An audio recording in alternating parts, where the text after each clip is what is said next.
Have you nailed down our little hiccup yet? Sir? The odd reading? No, sir.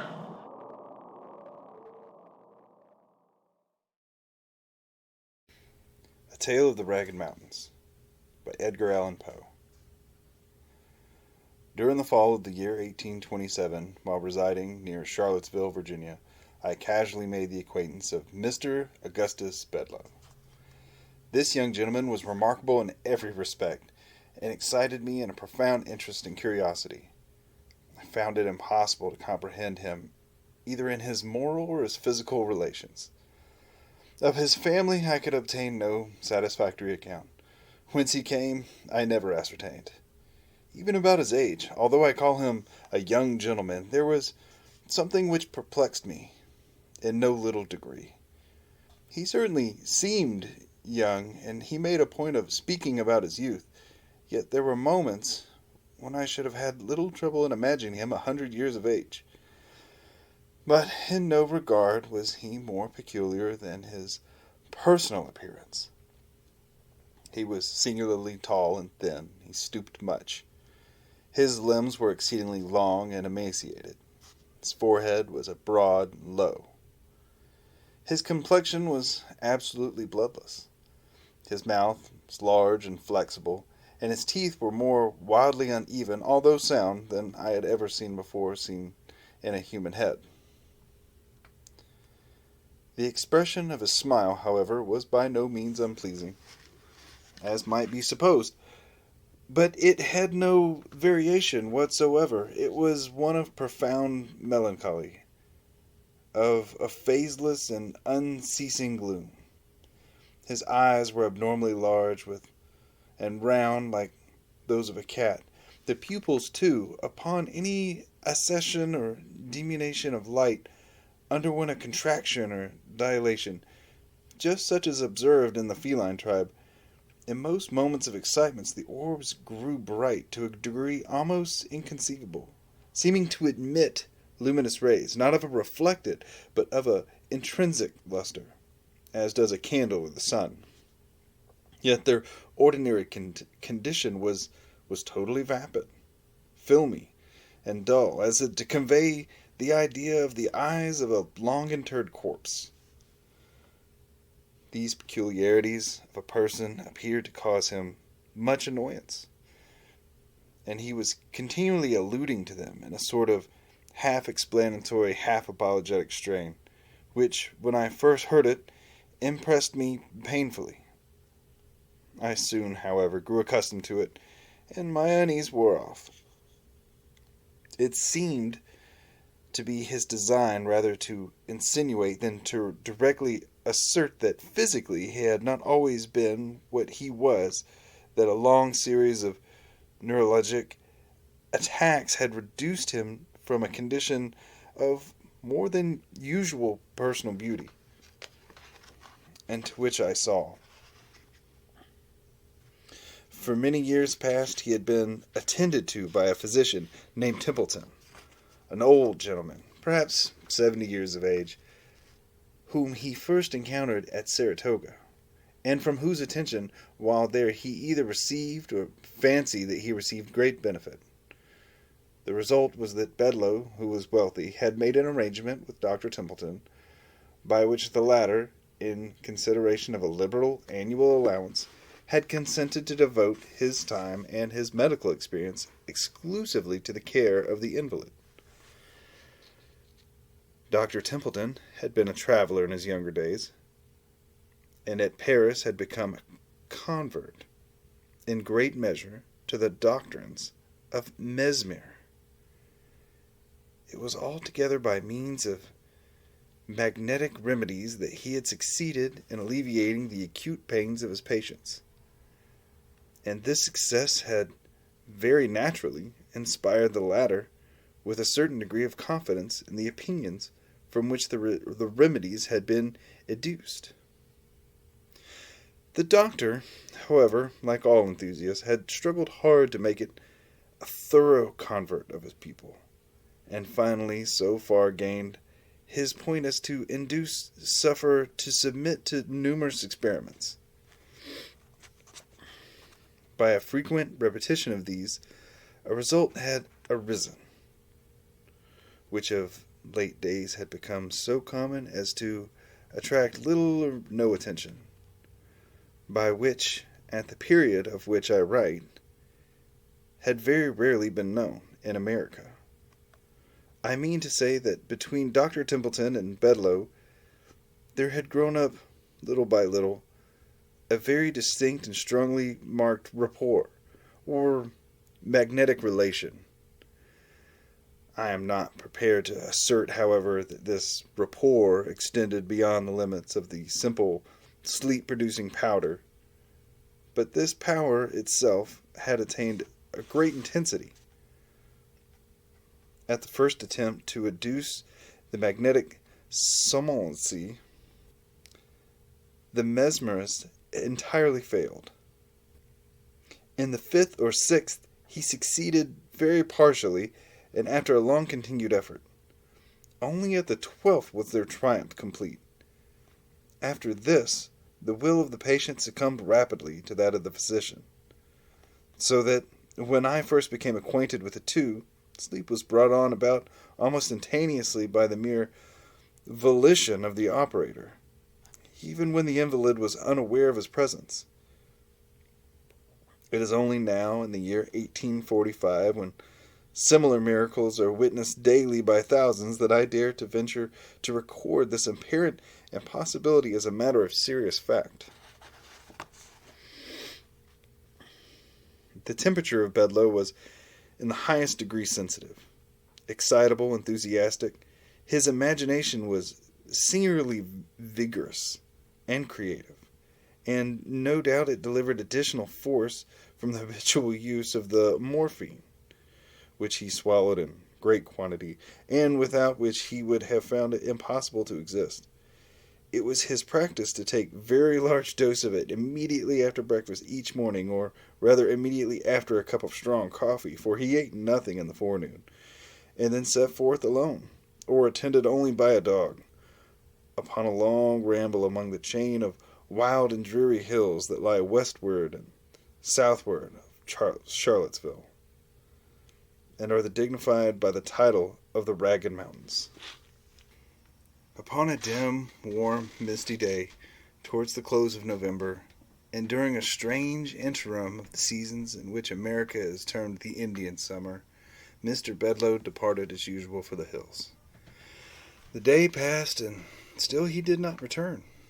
About 8 o'clock at night, having become seriously alarmed at the protracted absence, we were about setting out in search for him, when he unexpectedly made his appearance, in health no worse than usual, and in rather more than ordinary spirits. The account which he gave of his expedition and of the events which had detained him was a singular one indeed. "You will remember," he said, "that it was about 9 in the morning when I left Charlottesville. I bent my steps immediately to the mountains, and about 10 entered a gorge which was entirely new to me. I followed the windings of this pass with much interest. The scenery which presented itself on all sides, although scarcely entitled to be called grand, has about it an indescribable and to me delicious aspect of a dreary desolation. The solitude seemed absolutely virgin.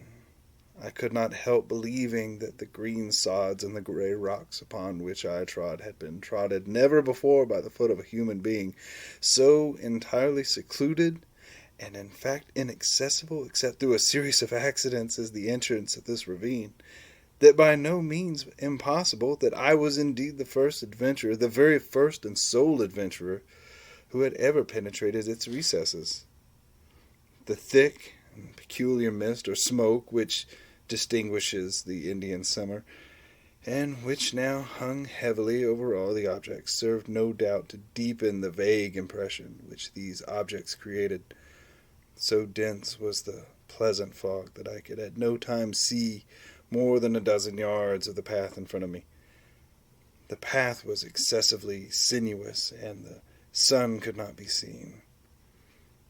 I soon lost all idea of the direction in which I had journeyed. In the meantime, the morphine had its customary effect, that of subduing all the external world with an intensity of interest. In the quivering of a leaf, and the hue of a blade of grass, and the shape of a trefoil, the humming of a bee, and the gleaming of a dewdrop, in the breathing of the wind, in the faint odors that came from the forest, there came a whole universe of suggestion, a gay, motley train of rhapsodical and immethodical thought. Busied in this, I walked for several hours, during which the mist deepened around me and set an extent that at length I was reduced to absolute groping of the way. And now an indescribable uneasiness possessed me, a species of nervous hesitation and tremor. I feared to tread lest I should be precipitated into some abyss. I remembered, too, strange stories about these ragged hills, and of the uncouth and fierce races of men who tenanted their groves and caverns. 1,000 vague fancies oppressed and disconcerted me, fancies the more disturbing because vague. Very suddenly my attention was arrested by the loud beating of a drum. My amazement was, of course, extreme. A drum in these hills was a thing unknown. I could not have been more surprised at the sound of the trump of an archangel, but a new and still more sounding source of interest and perplexity arose. There came a wild rattling or jingling sound as if a bunch of large keys, and upon the instant a dusky-visaged and half-naked man rushed past me with a shriek. He came so close to my person that I felt his hot breath on my face. He bore in one hand an instrument composed of an assemblage of steel rings, and shook them vigorously as he ran. Scarcely as he had disappeared in the mist before, panting after him with an open mouth and glaring eyes, there darted a huge beast. It could not be mistaken in its character. It was a hyena. The sight of this monster rather relieved than heightened my terrors, for I now made sure that I dreamed, and I endeavored to arouse myself to a waking consciousness. I stepped boldly and briskly forward. I rubbed my eyes, I called aloud, I pinched my limbs. A small spring of water presented itself now in my view, and here, stooping, I bathed my hands and my head and my neck. This seemed to dissipate the equivocal sensations which had hitherto annoyed me. I arose, as I thought, a new man, and proceeded steadily and complacently on my own unknown way. At length, quite overcome by exertion, and by a certain oppressive closeness of the atmosphere, I seated myself beneath a tree. Presently there came a feeble gleam of sunshine, and the shadow of the leaves of the tree fell faintly but deftly upon the grass. At this shadow I gazed wonderingly for many minutes. Its character stupefied me with astonishment. I looked upward. The tree was a palm. I now arose hurriedly, and in a state of fearful agitation, for the fancy that I had dreamed would serve me no longer. I felt that I had perfect command of my senses, and these senses now brought to my soul a world of novel and singular sensation. The heat became all at once intolerable. A strange odor loaded the breeze. A low, continuous murmur, like that arising from a full but gently flowing river, came to my ears, intermingled with a peculiar hum of multitudes of human voices. While I listened, in an extremity of astonishment which I need not attempt to describe, a strong and brief gust of wind bore off the incumbent fog, as if by the wand of an enchanter. I found myself at the foot of a high mountain, and looking down into the vast plain, through which wound a majestic river. On the margin of this river stood an eastern-looking city, which we read of in the Arabian tales, but the character even more singular than any there described. From my position, which was far above the level of the town, I could perceive its every nook and corner, as if delineated on a map. The streets seemed innumerable, and crossed each other irregularly in all directions, but were rather long and winding alleys than streets, and absolutely swarmed with inhabitants. The houses were wildly picturesque. On every hand, a wilderness of balconies, of verandas, of minarets, of shrines of fantastically carved oriels. Bazaars abound, and these were displayed rich wares in infinite variety and profusion, silks, muslins, and the most dazzling cutlery, the most magnificent jewels and gems. Besides these things were seen on all sides banners, palanquins, litters with stately dames closely veiled, elephants gorgeously caparisoned, idols grotesquely hewn, drums, banners, and gongs, spears, silver, and gilded maces. Amid the crowd and the clamor, and the general intricacy and confusion, amid the million of black and yellow men, turbaned and robed, and of flowing beard, there roamed a countless multitude of wholly filleted bulls, while vast legions of the filthy but sacred ape clamored, chattering and shrieking about the cornices of the mosques, or clung in the minarets and oriels.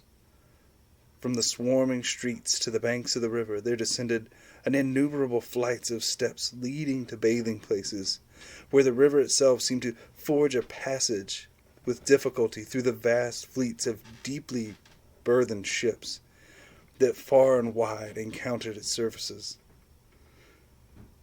Beyond the limits of the city arose, in a frequent, majestic group, the palm and the coca, with other gigantic and weird trees of vast age, and here and there might be seen a field of rice, the thatched hut of a peasant, a tank, a stray temple, a gypsy camp, or a solitary graceful maiden taking her way with a pitcher upon her head to the banks of the magnificent river. You will say now, of course, that I dreamed, but not so. What I saw, what I heard, what I felt, what I thought, I had about it nothing of the unmistakable idiosyncrasy of a dream. It was all rigorously self-concentric. At first, doubting that I was really awake, I entered into a series of tests which I soon convinced me that I really was. Now when one dreams, and in the dream suspects that he dreams, the suspicion never fails to confirm itself, and the sleeper is almost immediately aroused. Thus novelist errs not in saying, we are near waking when the dream that we dream. Had the vision occurred to me as I described it, without my suspecting it as a dream, then a dream might absolutely have been, but occurring it as it did, and suspecting and tested as it was, I am forced to class it among other phenomena. In this I am not sure that you are wrong, observed Dr. Templeton. But proceed. You arose and descended into the city. I arose, continued Bedloe, regarding the doctor with an air of profound astonishment. I arose, as you say, and descended into the city. On my way I fell in with an immense populace, crowding through every avenue, all the same direction, and exhibiting in every action the wildest excitement. Very suddenly, and by some inconceivable impulse, I became intensely imbued with personal interest in what was going on. I seemed to feel that I had an important part to play, without exactly understanding what it was. Against the crowd which environed me, however, I experienced a deep sentiment of animosity. I shrank from amid them, and swiftly, by a circuitous path, reached and entered the city. Here all was the wildest tumult and contention. A small party of men, clad in garments half Indian, half European, and officered by a gentleman in a uniform, partly British, were engaged at great odds with the swarming rabble of the alleys. I joined the weaker party, arming myself with the weapons of a fallen officer, and fighting I knew not whom with the nervous ferocity of despair.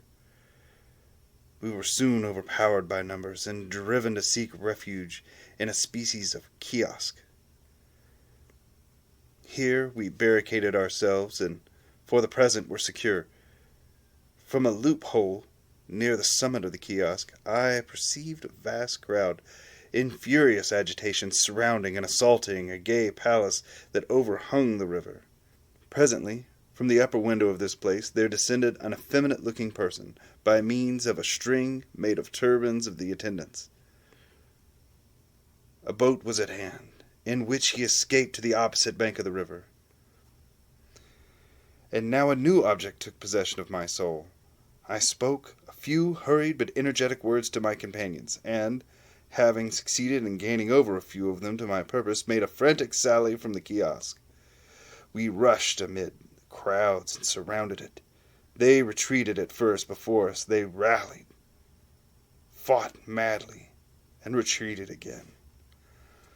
In the meantime, we were borne far from the kiosk, and became bewildered and entangled among the narrow streets of tall, overhanging houses, into the recesses of which the sun had never been able to shine. The rabble pressed impetuously upon us, harassing us with their spears and overwhelming us with a flight of arrows.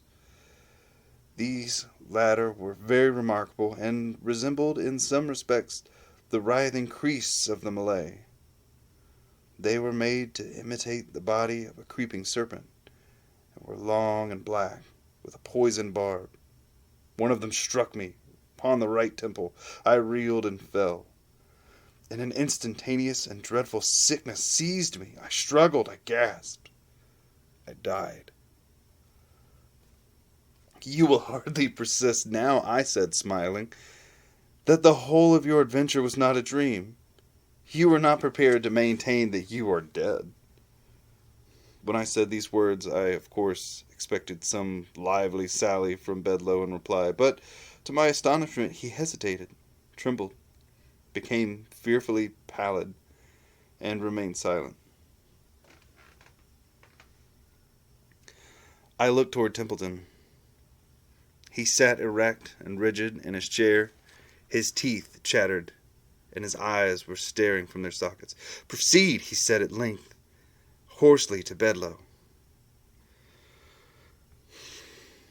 "For many minutes," continued the latter, "my sole sentiment, my sole feeling was that of darkness, of non-entity, and when the consciousness of death,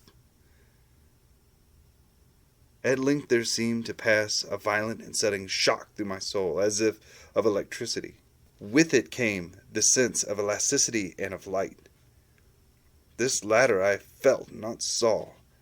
In an instant I seemed to raise from the ground, but I had no bodily, no visible, no audible, no palpable presence. The crowd had departed. The tumult had ceased. The city was in comparative repose. Behind me lay my corpse, with the arrow in my temple, the whole head greatly swollen and disfigured. But all these things I felt, not saw. I took interest in nothing. Even the corpse seemed a matter in which I had no concern.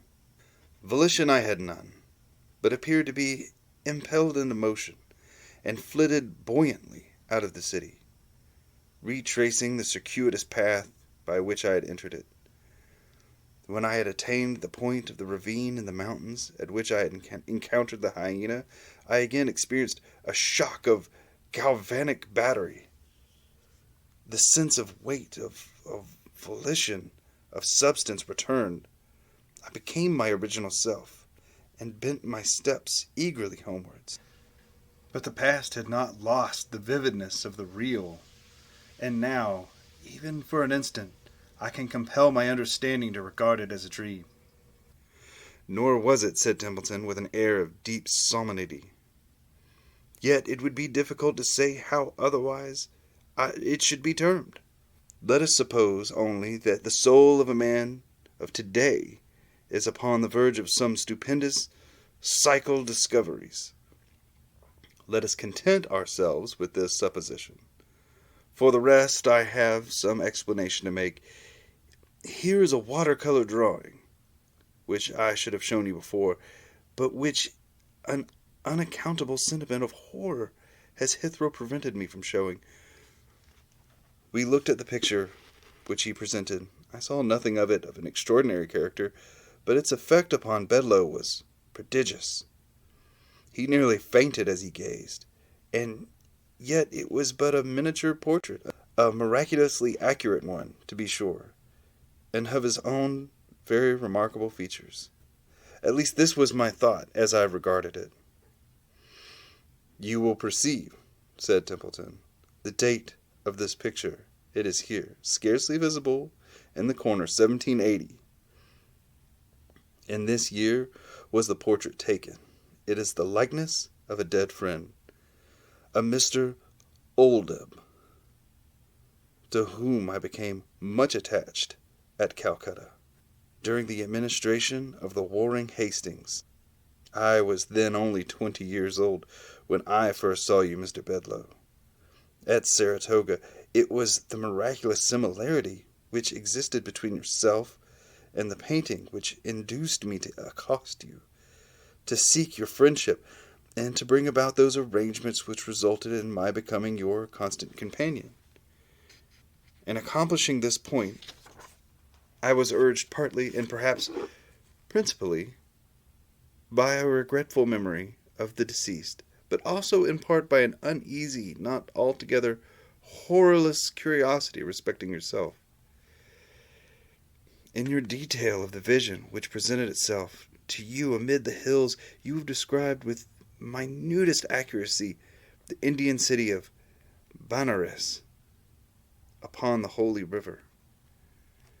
The riots, the combat, the massacre were the actual events of the insurrection of the Chit Singh, which took place in 1780, when Hastings was put in imminent peril of his life. The man escaping by the string of turbans was Chit Singh himself. The party in the kiosk were the sepoys and British officers headed by Hastings. Of this party I was one, and did all I could to prevent the rash and fatal sally of the officer who fell in the crowded alleys by the poisoned arrow of a Bengali. That officer was my dearest friend. It was Oldeb. You will perceive by these manuscripts." Here the speaker produced a notebook in which several pages appeared to have been freshly written, "that the very period in which you fancied these things amid the hills, I was engaged in detailing them upon paper here at home." And about a week after this conversation, the following paragraph appeared in the Charlottesville paper. "We have the painful duty of announcing the death of Mr. Augustus Bedloe, a gentleman whose amiable manners and many virtues have long endeared him to the citizens of Charlottesville. Mr. B, for some years past, has been subject to neuralgia, which has often threatened to terminate fatally, but this can be regarded only as the mediate cause of his disease. The proximate cause was one of especial singularity. In an excursion to the Ragged Mountains, a few days since, a slight cold and fever were contracted, attended with great determination of blood to the head. To relieve this, Dr. Templeton resorted to a topical bleeding. Leeches were applied to the temples. In a fearfully brief period the patient died, and when it appeared that a jar containing the leeches had been introduced by accident, one of the venomous vermicular sanguis, which are now and then found in the neighboring ponds, this creature fastened itself upon a small artery in the right temple. Its close resemblance to the medical leech caused the mistake to be overlooked until too late. N.B. The poisonous sangue of Charlottesville may always be distinguished from the medical leech by its blackness, and especially by its writhing and vermicular motions, which very nearly resemble those of a snake. I was speaking to the director of the paper in question upon the topic of this remarkable accident, when it occurred to me to ask how it happened that the name of the deceased had been given as Bedloe. "I presume," I said, "you have authority for this spelling, but I have always supposed the name to be written with an E at the end." "Authority? No," he replied. "It is a mere typographical error. The name is Bedloe with an E, all the world over, and I never knew it to be spelt otherwise in my life." "Then," I said mutteringly as I turned upon my heel, Then indeed has it come to pass that one truth is stranger than any fiction, for Bedloe without the E. That is but old Deb conversed, and this man tells me that it is a typographical error.